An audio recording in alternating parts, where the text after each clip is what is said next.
미국의 유명한 크리스천 작가 필립 얀시라고 하는 분이 계십니다. 그분 책이 여러 권 우리말로 번역이 되어 있습니다. 그분이 쓴 책들 중에 뜻밖의 장소에서 만난 하나님이라고 하는 책이 있는데 그 책에 나온 이야기입니다. 그 스페인 선원들은 그 당시 그러니까 그 제국주의 시대죠.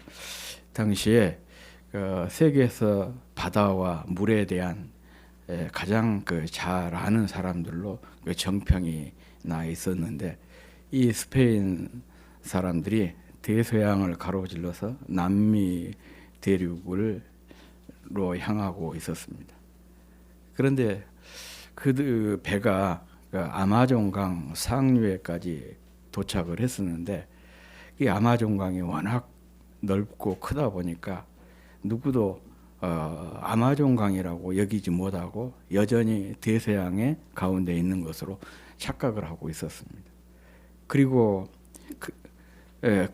항해가 길어지다 보니까 많은 선원들이 죽었습니다. 그 죽음의 원인이 뭐냐 그러면 갈증 때문이었어요.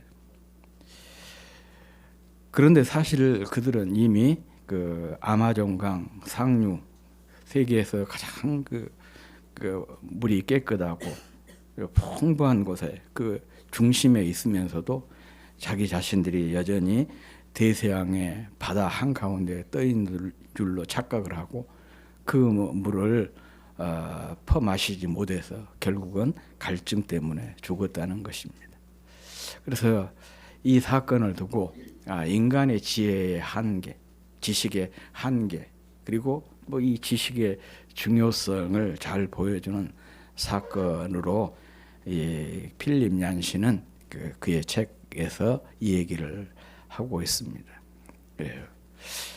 사람의 우리가 잘 안다고 하지만 다 안다고 하지만 이 우리의 지식이라고 하는 게 얼마나 편협하고 또 작은지 모릅니다.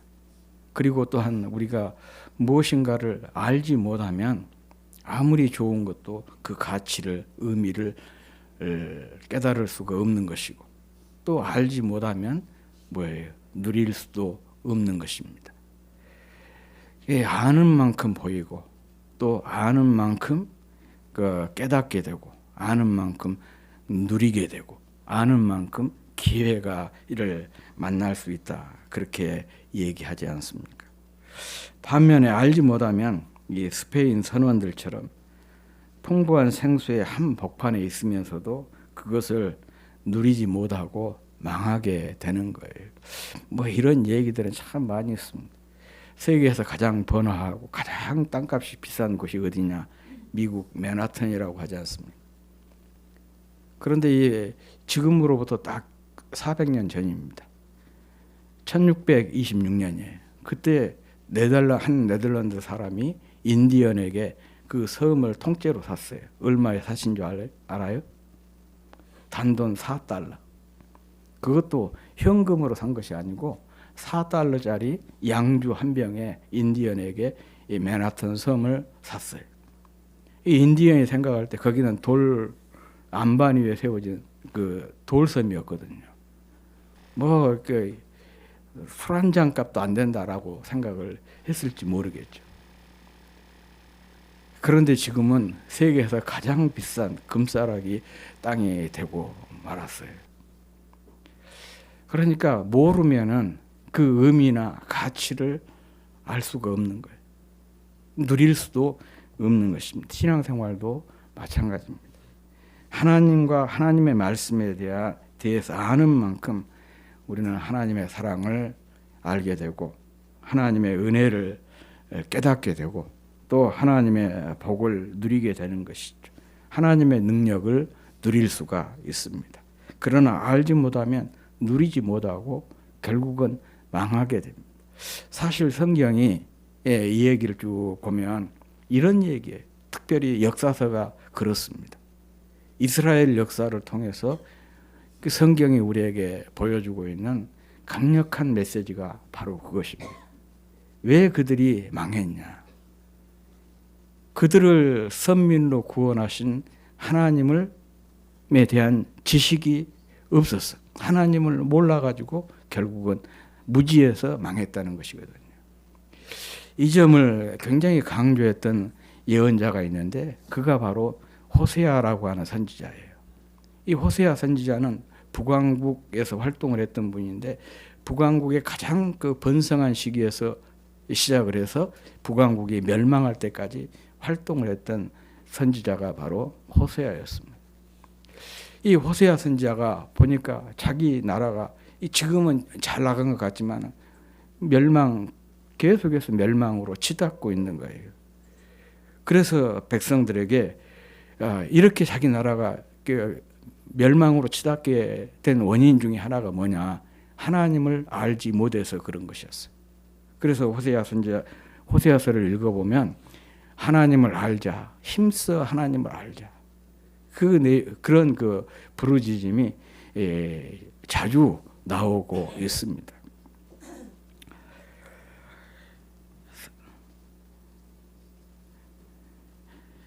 사실 이 북왕국 이스라엘 백성들은 바다와 물에 대한 무지 때문에 이 생수 한복판에서 갈증으로 죽은 스페인 선원들처럼 하나님에 대한 무지 때문에 망하게 된 것입니다. 그것이 그들의 멸망의 원인이었습니다.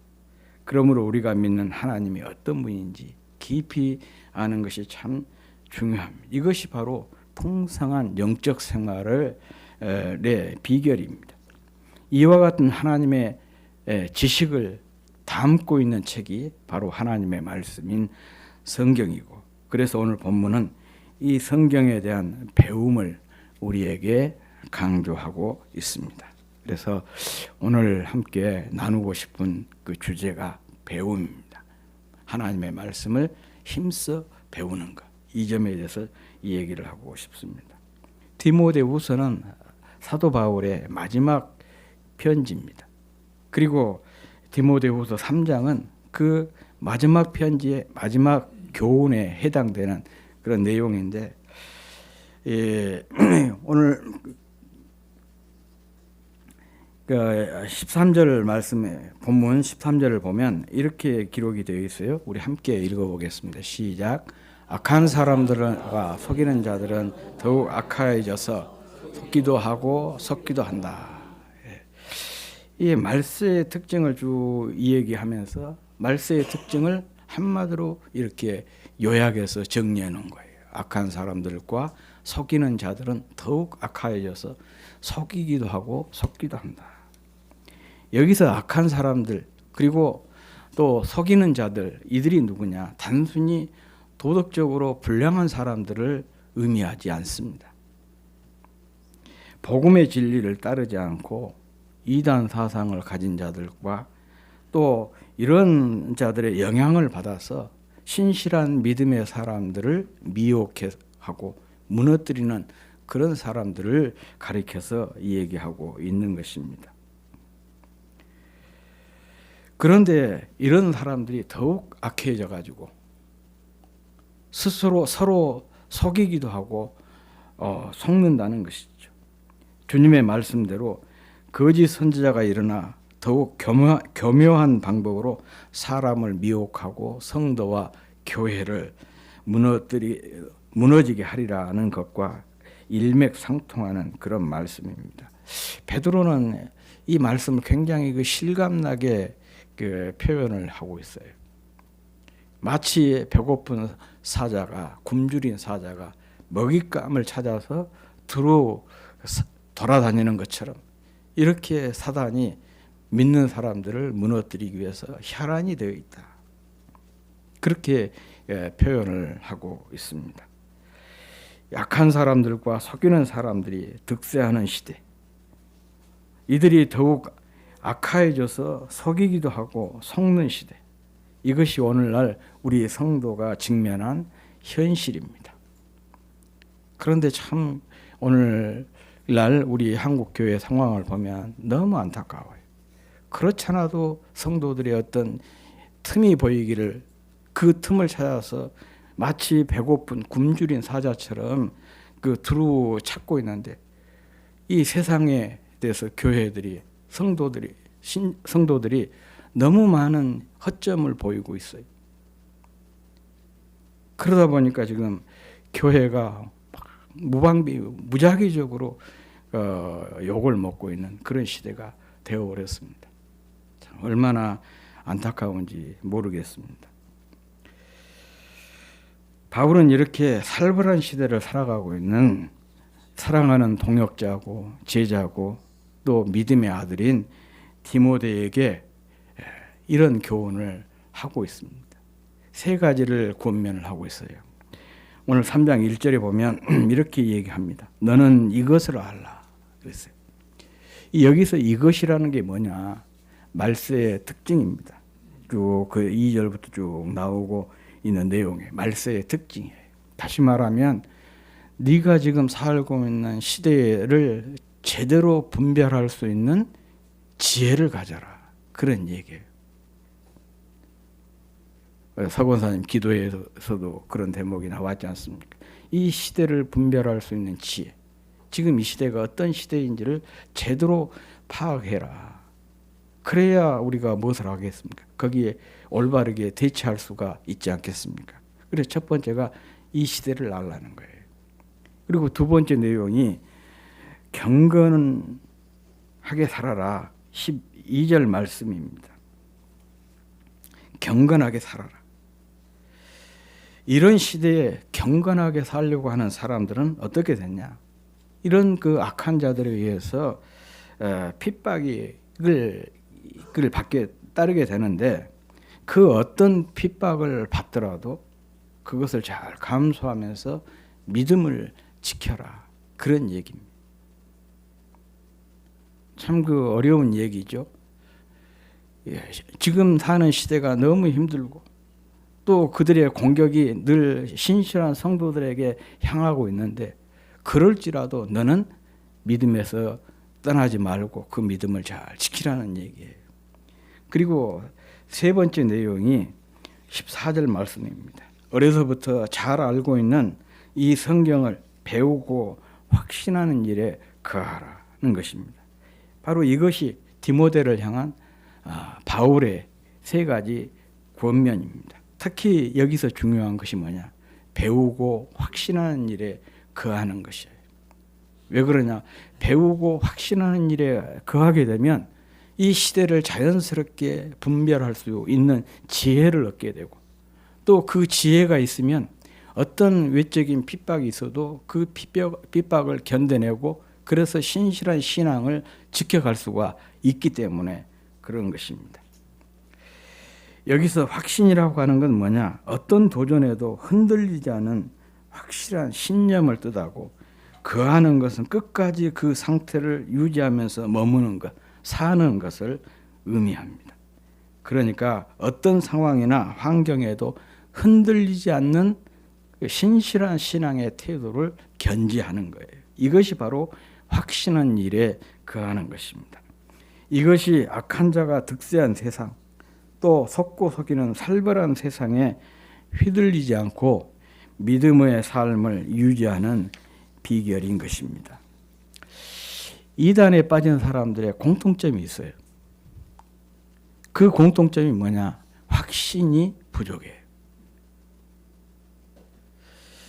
구원의 확신을 비롯해서 신뢰의 확신이랄지, 믿음의 확신이랄지, 승리의 확신, 인도의 확신, 하나님께서 나와 함께 하신다 하는 어떤 임재의 확신, 이런 확신이 부족합니다.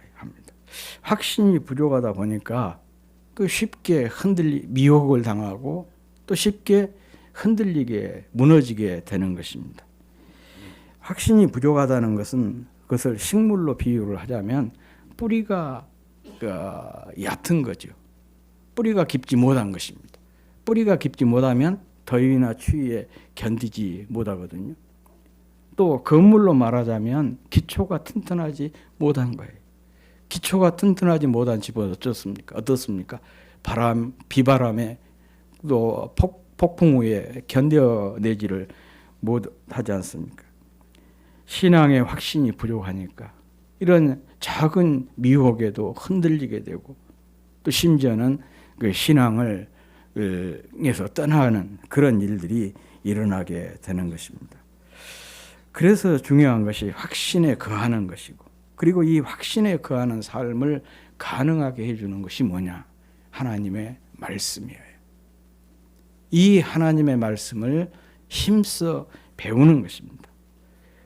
그래서 그 배운다는 것은요, 단순히 어떤 지적인 확장이나 확대가 아니에요. 적어도 우리가 신앙 안에서 얘기할 때. 물론 그것도 있죠. 열심히 배워가지고 성경 지식을 많이 쌓는 것도 중요하지만은 우리가 신앙 안에서 배운다는 것은 단순히 거기에만 있는 것이 아니고 더 본질적인 건 뭐냐? 이 신앙의 뿌리를 깊이 내리는 거예요. 또 그 믿음의 집을 튼튼하게, 기초를 튼튼하게 세우는 것, 이게 바로 배움의 인 것이죠. 말씀으로 신앙의 기초를, 신앙의 뿌리를 깊이 내리고 말씀으로 이 신앙의 기초를 든든히 세우는 것, 이 과정, 이것이 바로 배우는 것입니다. 바로 이 과정에서 우리 안에 무엇이 생기냐? 확신이 생기게 된 것이죠. 말씀을 통해서 구원의 확신이 생기고, 말씀을 통해서 승리의 확신이 생기는 것이고, 또 인도의 확신, 임재의 확신, 치료의 확신, 회복의 확신, 이런 모든 확신들이 이 말씀을 통해서, 말씀에 대한 배움을 통해서 우리에게 주어지게 되는 것입니다. 이런 사람은 소위 말해서 세상이 감당할 수 없는 그런 사람으로 바뀌게 되는 것입니다. 그러므로 흔들리지 않는 확신을 가지고 확실한 일에 거하기 위해서는 힘써 하나님의 말씀을 배우는 거예요. 시편 기자는 복 있는 사람을 이렇게 표현하고 있잖아요. 여호와의 말씀을 즐거워해서 그 말씀을 주야로 묵상하는 사람이라. 이 말씀을 오늘 그 주제로 다시 그 치환을 한다면, 환원을 내서 이 얘기를 한다면 그런 것이죠. 하나님의 말씀을 힘써 배우는 사람이라. 그렇게 표현할 수가 있습니다.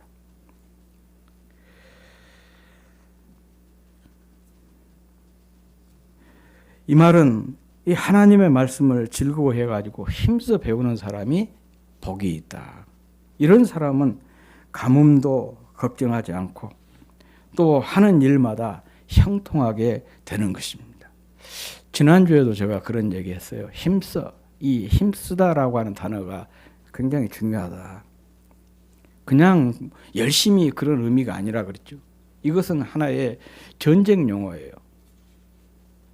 전쟁터에서 군인이 이 전쟁을 하면 목숨을 걸고 하는 거 아니겠습니까? 자신의 우선적으로는 자기의 생명을 지키고 더 나아가서는 자기 공동체를 생명을 지키기 위해서 목숨 걸고 싸우는 것, 이것을 가리켜서 힘쓴다, 그런 얘기예요. 그래서 힘써서 모인다, 힘써서 배운다, 이 표현은 그런 의미예요.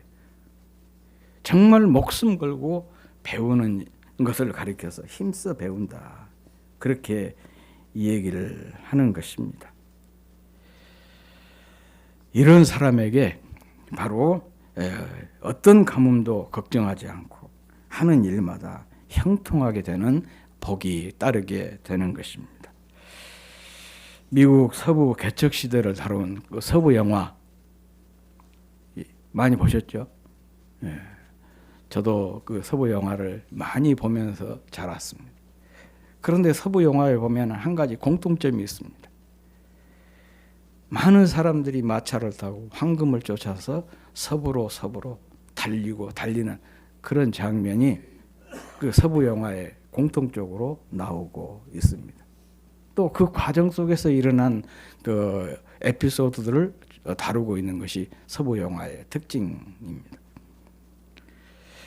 이와 같이 황금을 찾아 달리고 있는 인생의 행로, 바로 이것이 우리 인생이 아닌가 그런 생각을 해봅니다. 지금도 마찬가지죠. 황금을 쫓는다. 목표는 사람들마다 조금씩 다를 수가 있지만 이렇게 황금을 쫓는 인생들, 이것이 바로 우리 인간의 삶이 아닌가 그런 생각을 그 영화를 볼 때마다 그런 생각을 했었습니다. 그런데 성경을 보면 다윗이라고 하는 사람이 나오는데 다윗도 역시 우리처럼 무언가를 열심히 쫓았던 사람이죠. 뭐 다윗뿐만 아니라 성경에 나온 모든 인물들이 다 그러는데 대표적으로 다윗을 제가 이 얘기를 하는데, 그런데 이 다윗은 오늘 우리처럼 황금을 쫓아가는 것이 아니고 하나님을 쫓고 하나님의 말씀을 쫓았던 사람이에요.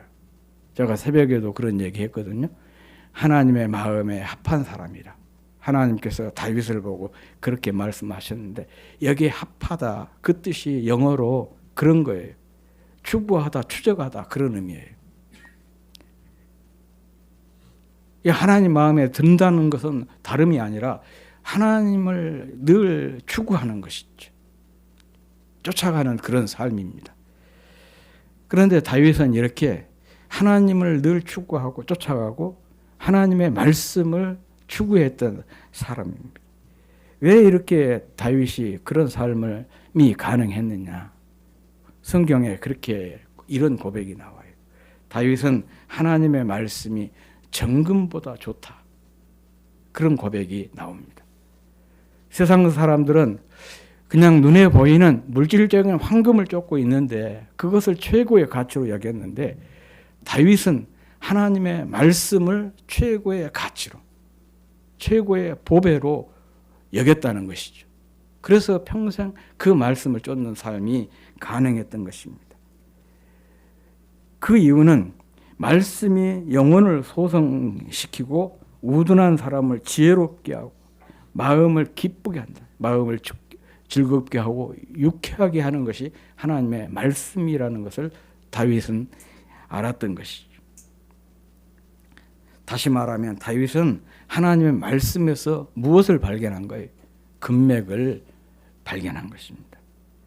말씀에 대한 이런 고백은요, 그냥 아무에게나 이런 고백을 할 수 있는 것이 아니고 정말 말씀을 열심히 읽고 주의 깊게 공부하는 사람만이 할 수 있는 그런 고백이에요.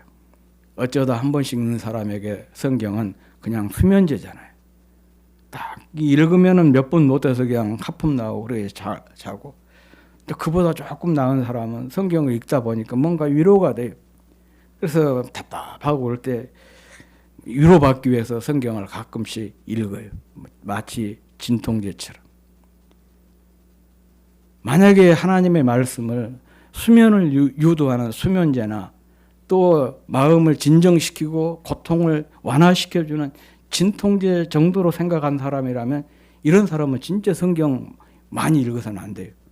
열심히 읽어서는 안 됩니다. 부지런히 읽어서는 안 돼요. 진통제 많이 먹고 수면제 자주 먹으면 어떻게 됩니까? 중독되잖아요. 그러죠? 그렇지만 말씀에서 금맥을 발견하기를 원하는 사람, 정말 말씀을 통해서 생명을 발견하고 영생을 발견하고 은혜를 더욱 확장시키고 능력을 경험하고 또 영광과 축복을 발견하기를 원하는 사람은 어떻게 해야 돼요? 열심히 읽어야 돼요. 힘써서 배워야 됩니다. 그러면 성경이 품고 있는 수많은 보배를 발견하고 경험하고 누리게 될 것입니다. 제가 지난주에도 토마스 제퍼슨 얘기를 했죠. 미국의 3대 대통령이고 독립선언문을 작성했던 사람인데 그분이 이런 말을 했습니다. 성경을 꾸준히 읽으면 읽을수록 더 훌륭한 국민이 되고 더 훌륭한 아버지가 되고 더 훌륭한 남편이 된다. 그랬어요. 목사 아닙니다. 일반인이었어요. 그런데 그가 이 말은 그냥 한 것이겠습니까? 자기의 경험에서 나온 얘기 아니겠습니까? 자기가 이렇게 열심히 성경을 읽으니까 읽었더니 성경이 자기에게 이런 유익을 줬다는 얘기예요. 그래서 자기 백성들에게 이런 그 유명한 격언을 남기게 된 것이죠. 여러분이 성경을 읽을수록, 더 열심히 읽을수록, 열심히 배울수록 이 성경은 여러분을 더 훌륭한 국민이 되게 하고, 훌륭한 부모가 되게 하고, 훌륭한 남편, 훌륭한 아내가 되게 한다. 그러니 열심히 읽어라. 부지런히 배워라. 그런 얘기 아니겠습니까? 성경을 배운다는 것은요, 성경을 통해 나타나는 하나님의 주님의 마음과 주님의 뜻과 주님의 계획, 주님의 소원과 주님의 역사, 주님의 삶을 더 깊이 알게 해줍니다. 나를 이렇게 구원하신 주님을 더 깊이 알아가게 해주는 것이 바로 성경을 배우는 것입니다. 그러면 우리가 주님의 말씀을 알아듣게 되고 깨닫게 되고 감동하게 되고 실천하게 되는 것입니다. 아무것도 할 줄 모르는 것이 부끄러운 것이 아니고 아무것도 하지 않는 것이 부끄러운 거예요. 성경을 나는 모른다. 성경에 대해서 알지 못한 것이 부끄러운 것이 아닙니다. 내가 알지 못한다는 사실을 알고 있으면서도 이 말씀을 배우지 않는 것, 이것을 읽지 않는 것이 부끄러운 일인 것입니다. 배우면 알게 되고 변하게 됩니다. 성장하게 되고 성숙하게 되는 것입니다. 보석 같은 사람으로 변하게 되고 더 깊은 은혜의 사람으로 변하게 되는 것입니다. 무엇보다도 배우면 흔들리지 않는 확신의 삶을 살 수가 있습니다. 히브리어를 보면 배운다는 단어가 여럿 있어요. 그 중에 하나크라고 하는 단어가 있습니다. 하나크. 이 단어의 뜻이 여러 가지가 있는데 대표적인 거 몇 가지를 소개하자면 가르치다, 일생을 바치다, 간격을 좁히다, 그런 의미가 있어요. 이 하나크라고 하는 히브리어 단어 속에. 이 단어를 그래서 면밀히 깊이 묵상을 해보면 여기에 뭐가 들어있냐. 이 단어 속에가 배움의 목적, 가르침의 목적이 그대로 나오고 있습니다. 배움의 목적이 뭐냐. 일생을 바치는 훈련이에요. 간격을 좁히는 훈련입니다. 다시 말하면 신앙교육의 목적이 뭐냐. 주님께 우리의 일생을 바치는 그런 훈련이 신앙교육의 목적이라는 것이죠. 주님과의 간격을 점점 좁히는 것, 그게 바로 신앙교육의 목적이라는 것을 알 수가 있습니다. 이 단어에서 그 유명한 이름, 에녹이라고 하는 이름이 나왔어요. 이 에녹이라고 하는 사람은요, 하나크의 뜻을 그대로 살아냈던 사람이에요. 그러니까 다시 말하면 이름값을 했던 사람이 에녹이다. 그런 의미죠. 성경을 보면 그렇게 나오죠. 에녹이 300년 동안 하나님과 동행을 하다가 죽음을 보지 않고 하나님께서 그를 데려가셨다. 그렇게 창세기 5장에 기록이 되어 있습니다. 하나님과 간격을 좁혀 동행하면서 하나님을 섬겼더니 이런 엄청난 복을 누리게 된 것입니다. 우리가 성경을 배우는 목적, 또 성경을 가르치는 목적도 바로 여기에 있습니다. 주님과의 간격을 좁히는 것, 주님께 우리의 일생을 바치는 그런 훈련인 것입니다. 그래서 주님의 보배가 되고 천국의 보배가 되게 하는 것입니다. 우리 그 한자 사자성어 중에 교학상장이라고 하는 말이 있습니다. 교학, 가르칠 교와 배울 학자, 서로 상자, 성장, 잘할 장, 이렇게 교학상장이라는 말이 있어요. 배우는 사람과 가르치는 사람이 함께 성장한다. 그런 뜻입니다. 그러니까 스승은 가르침을 통해서 성장하고 제자는 배움을 통해서 성장하는, 함께 그래서 성장한다는 의미로 교학성장이라는 말이 있습니다. 그런데 더 중요한 것은 배우는 것이 배우는 사람보다 가르치는 사람이 더 복이 있다. 그렇게들 이 얘기를 하거든요. 왜냐하면 가르치는 것은 두 배로 두 번 배우는 것이기 때문에 그렇습니다. 가르치면서 배우고 배우면서 가르치면서 배우고 가르치기 위해서 또 배우는 것이거든요. 가르친다고 하는 것은요, 말씀을 가르치고 전파하는 사람이 복이 있는 이유도 바로 여기에 있습니다. 가르치면 적극적인 배움이에요. 우리는 늘 그러죠. 누구 조금 가르쳐 봐라 그러면 내가 자격이 없는데, 그런 얘기들을 많이 합니다. 물론 그 말이 틀린 말은 아니에요. 그러나 우리가 이것을 분명하게 알아야 됩니다. 누군가를 가르친다는 것은 자격이 있어 가르치는 것이 아니라 내 자신의 확실한 배움을 위해서 가르치는 거예요. 그러니까 결국은 내 자신을 위한 거예요. 이건 여러분들이 얼마든지 확인할 수가 있어요. 경험할 수가 있습니다. 교회에서 누군가를 한번 가르쳐 보세요. 그러면 가르치는 나에게 훨씬 더 유익한 점이 더 많이 있어요. 몰랐던 그 사실에 대해서 내가 더 확실하게 배우는 기회가 되는 거예요.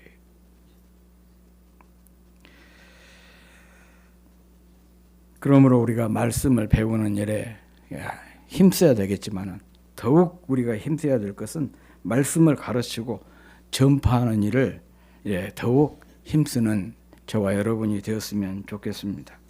물론 그렇게 얘기하는 사람들도 있죠. 이 나이에 내가 무엇을 배우냐. 배우기도 버거운데 또 누구를 가르치냐. 그렇게 이 얘기 생각하신 분들도 있을 수가 있죠. 물론 이 말에 대해서도 전적으로 동의합니다. 배우는 것도 어렵지만 가르치는 것은 더 부담되고 어려운 일인 것 사실이에요. 무겁고 버거운 짐인 것은 사실입니다. 그렇지만 이게 그냥 짐이 아니에요. 복을 부르는 짐이 되는 것입니다. 가르칠 때는 참 힘들지만 가르쳐 보면은 내가 참 잘했다. 내게 훨씬 더 큰 유익이 있다라는 것을 금방 깨닫게 되는 거예요.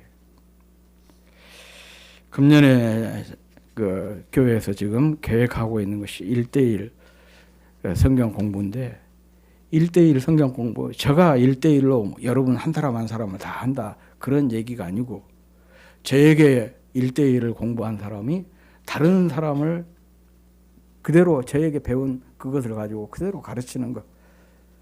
또 이 B에게 배운 사람이 이 C가 또 B에게 배운 그대로 D에게 가르치고 이런 그 시스템으로 1:1 성경 공부를 지금 진행을 하려고 계획을 하고 있습니다.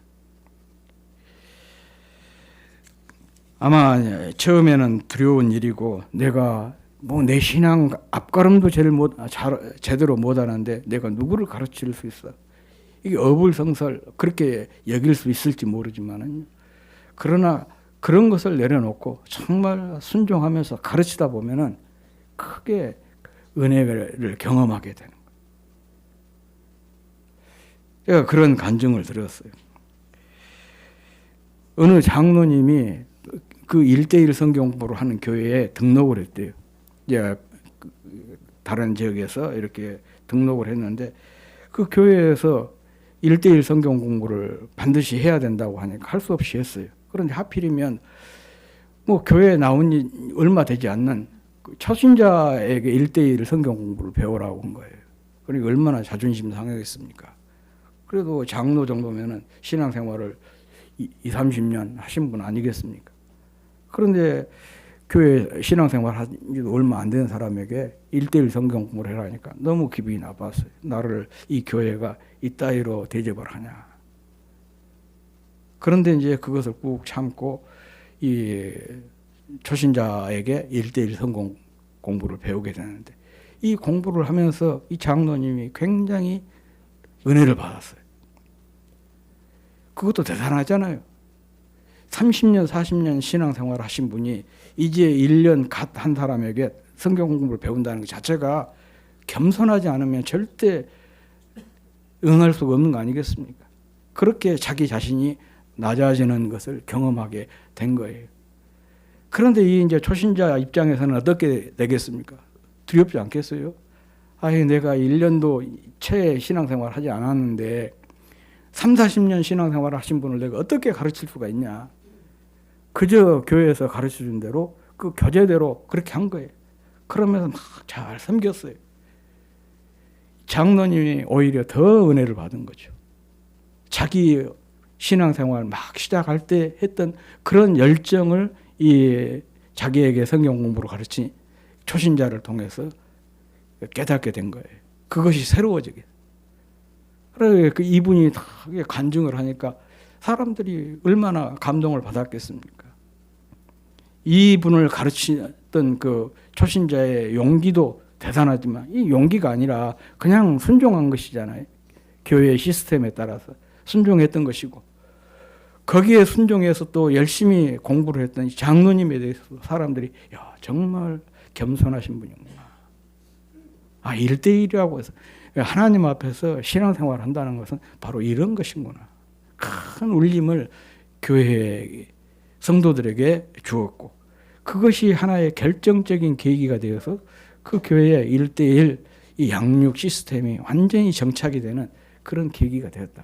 그런 간증을 제가 오래전에 들었습니다. 이런 것이 바로 복을 부르는 짐인 것입니다. 바로 이것이 복을 받고 복을 누리는 비결인 것입니다. 여기에 즐겁게 헌신하는 여러분이 되시기를 주의 이름으로 축복합니다.